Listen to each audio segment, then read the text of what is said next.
اللہ نے نہ صرف یہ کہا کہ یہ جو ہماری زندگی دینے کا جو عمل ہے، یہ ہماری کنسٹرکشن کا جو عمل ہے، یہ ہم جس کو اپنا امر دے دیں انسان سمجھتے ہوئے بھی، وہ اس کے اندر بھی یہ صلاحیت ہے کہ وہ یہ سب کچھ کر سکے. تو اللہ نے اپنی صفات انسانوں میں ودیت کی تھی کہ کوئی اس کو سپرسٹیشس کتاب سمجھ کے ایک کونے میں نہ رکھ دے. اب اسی طرح سے دیکھیے موت کا تصور بھی ہے. حضرت عزیر علیہ السلام کو 100 سال کے لیے اللہ نے سلا دیا گدھے کے ساتھ، 100 سال کے بعد اٹھایا. اصحاب کہف کو دیکھیں، اصحاب کہف کو وہ ابھی تک جو ہے ساتوں کے ساتوں سو رہے ہیں، ان کے ساتھ کتا بھی سو رہا ہے.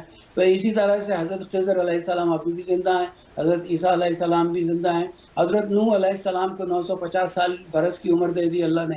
تو ہم اس پہ بھی غور کریں گے کہ کیا یہ سائنٹیفکلی ممکن ہے یا نہیں، کہ ایسا ہو سکتا ہے، اور اس کے پیچھے کون سے عناصر ہیں، وہ ہیومن کلوننگ سے لے کر اور وہ ریزریکشن سے اور دوبارہ چیزوں کو اکٹھا کرنے. تخت بلقیس کو آپ نے دیکھا، ایک صاحب جن کے پاس جناب زکریا کہ تھوڑا سا کتاب کا علم تھا، انہوں نے کہا کہ میں آپ کی پلک جھپکنے سے پہلے بلقیس کو اس کے تخت کے سمیت لے آؤں گا. اب یہ جو ہے مٹیریل یا مادے کی ڈیسولوشن ہے، اس کے اوپر سائنس کیا کہتی ہے جو قرآن نے اتنا سا پہلے کہا. تو دیکھیں ایوولوشن کے تعلق سے بھی قرآن نے مختلف، اور اسی لیے اللہ نے کہا ہے کہ وہ افضل الرازقین ہے، وہ سب رزق دینے والوں میں سب سے بہتر ہے، خالقین خلق کرنے والوں میں سب سے بہتر ہے. تو اس کا مطلب ہے اس نے کچھ ایسی شخصیات ہیں، ایسے صاحب امر ہیں کہ جن کو یہ صلاحیتیں دی ہیں کہ وہ وہی امور جو اللہ نے کیے ہیں وہ اس کے امر سے وہ ان کو زندہ کر سکیں اور اس کو حیات دے سکیں اور اس کو آگے بڑھا سکیں. تو اسی طرح سے آپ نے انہیں جب نظاموں کو دیکھتے ہیں، اب کارل مارکس کے نظریے کو دیکھیں جس سے دہریت پھیلی، مٹیریلزم آیا، اور اس کے بعد یہ ہوا کہ کیونکہ انہوں نے وہ نظام سسٹم بنائے تھے تو تعلیمی نظام بھی ویسے ہی بننے لگے، نشر و اشاعت بھی اسی طرف جانے لگی. تو مذہب کو پس پشت ڈال دیا گیا، مذہب کی تعلیمات کو پس پشت ڈال دیا گیا. اور اسی طرح سے آپ دیکھیے گا کہ جتنی بھی بائبل میں جو اتنے ورژنز چینج ہوئے ہیں وہ کانسٹنٹ مسلسل چینج ہوتے رہے، جس کی وجہ سے اب مذاہب کے اندر وہ جان، وہ طاقت نہیں رہی کہ وہ اس یلغار کو برداشت کر سکیں ماں سوا قرآن کے. لیکن ہمارے ساتھ یہ المیہ یہ ہوا کہ ہمارے جتنے بھی پڑھے لکھے اسکالر سائنٹسٹ تھے انہوں نے بھی وہی راہ اختیار کی جو یورپ کے دہریوں نے کی تھی، جس کی وجہ سے ہمارے ہاں آپ دیکھیں اس دور میں کہ قرآن کی جو اصل تفسیر ہے، جو قرآن کے معنی ہیں، جو قرآن کا جو ڈسکرپشن ہے، اس کو فالو نہیں کیا جا سکتا. دیکھیے پہلا پارہ ہے قرآن کا کہ جس میں دوسرا سورہ بسم اللہ الرحمن الرحیم الف لام میم، اس کے بعد ڈاٹ، ذالک الکتاب لا ریب فیہ ھدی للمتقین الذین یؤمنون بالغیب ویقیمون الصلاۃ ومما رزقناہم ینفقون. اب یہ کتاب شروع کہیں الف بے فے اے بی سی، یہ کتاب ایسی ہے، یہ کتاب ایسی ہے، اس میں متقین کے لیے ہدایت ہے. آپ کہیں ہولڈ اٹ، یہ کیا بات کر رہے ہو بھائی؟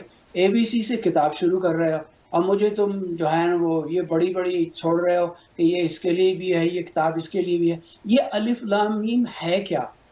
اب غور کریں تو الف لام میم کو اگر آپ سوچیں گے تو آپ کے ذہن میں شاید یہ آئے کہ یہ ہو سکتا ہے البرٹ آئنسٹائن کی تھیوری آف ریلیٹیوٹی ہو کہ E is equal to mc square.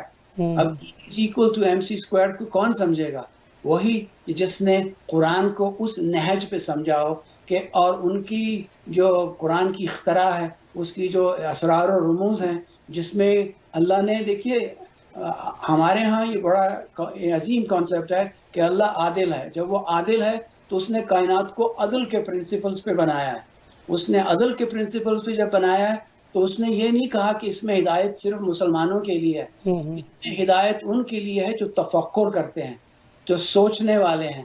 تو اب ان لوگوں نے جب انہی چیزوں کو، رموز کو سمجھنے کی کوشش کی تو یہ چاند پہ بھی پہنچ گئے، انہوں نے سورج کی شعاؤں کو بھی قید کر لیا، اور انہوں نے جو ہے وہ دنیا کے مختلف جو سیارے ستارے ہیں ان پہ بھی کمندیں ڈالنی شروع کر دی. ہم لوگ ابھی اسی نہج میں الجھے ہوئے ہیں کہ یہ صرف جو ہے طاقوں میں سجانے کے لیے ہے، کسی مرتے ہوئے اس کی ہوا دے دی جائے، کسی کے گلے میں تعویذ ڈال دیا جائے، تعویذ گھول کے پلا دیا جائے.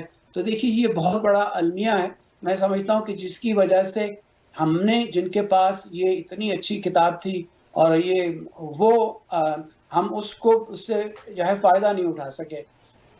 تو اب آپ یعنی 19ویں صدی کے اختتام پہ بھی آپ دیکھیں 20ویں صدی کی ابتدا تک لوگ یہی سمجھتے رہے کہ دنیا ہمیشہ سے ہے، ہمیشہ رہے گی، اس میں تغیر اور رد و بدل نہیں ہے.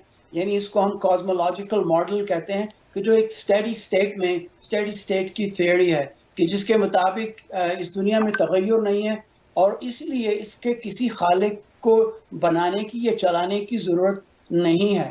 انہوں نے کہا کہ اس کے اندر جو لا متناہی، ہم اس پہ ڈسکس کریں گے کہ بلیک میٹر کیا ہے، جو یہ الیکٹرو میگنیٹک اسپیکٹرم ہے جو کہتے ہیں جس کا دار و مدار ہیٹ پہ ہے، انرجی پہ ہے، یہ اس کو ہم کہتے ہیں کہ form of cosmic microwave ہیں جو اس میں سے نکلتی ہیں، جس کی وجہ سے جو ہے وہ کائنات جو خلق ہوئی ہے یا وجود میں آئی ہے. لیکن ان کی بھی جتنی تھیوریز تھیں ان سب میں بہت ہی سیریس قسم کے فالٹ ہیں. کچھ لوگ یہ سمجھتے تھے کہ یہ دنیا جو ہے یہ امینس کلوزڈ سسٹم ہے جس کا انحصار مادے اور توانائی پہ ہے. تو ان چیزوں پہ ہم انشاءاللہ ڈسکس کریں گے کافی تفصیل کے ساتھ. اور جو جتنے بھی پرنسپلز ہیں آپ دیکھیے، چاہے وہ تھیوری آف لائٹ ہو کہ لائٹ جو ہے وہ اسپیڈ سے ٹریول کرتی ہے، اور حالانکہ ہمیں لائٹ اگر میں اس کی اصل اسپیڈ کا اندازہ بھی نہیں ہے.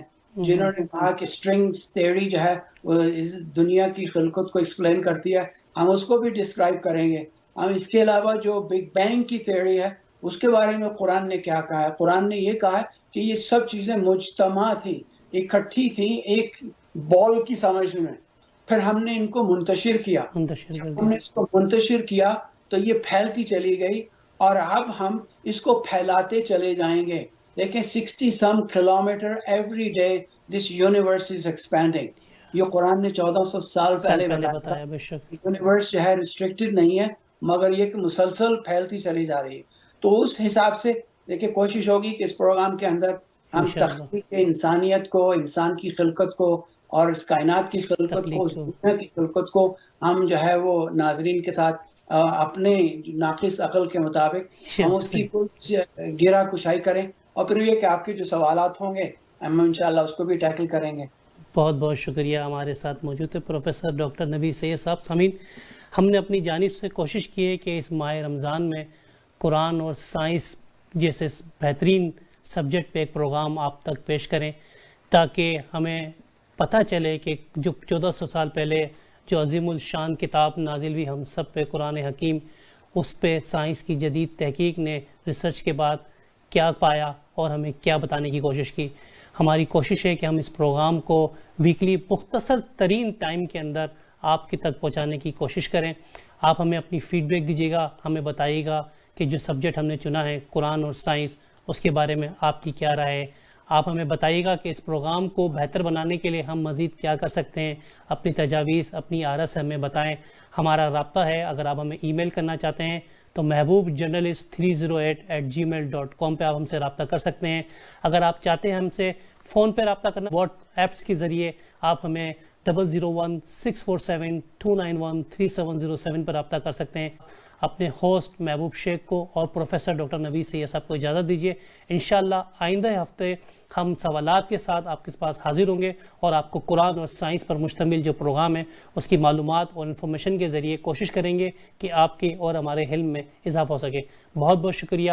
کینیڈا پاکستان زندہ باد.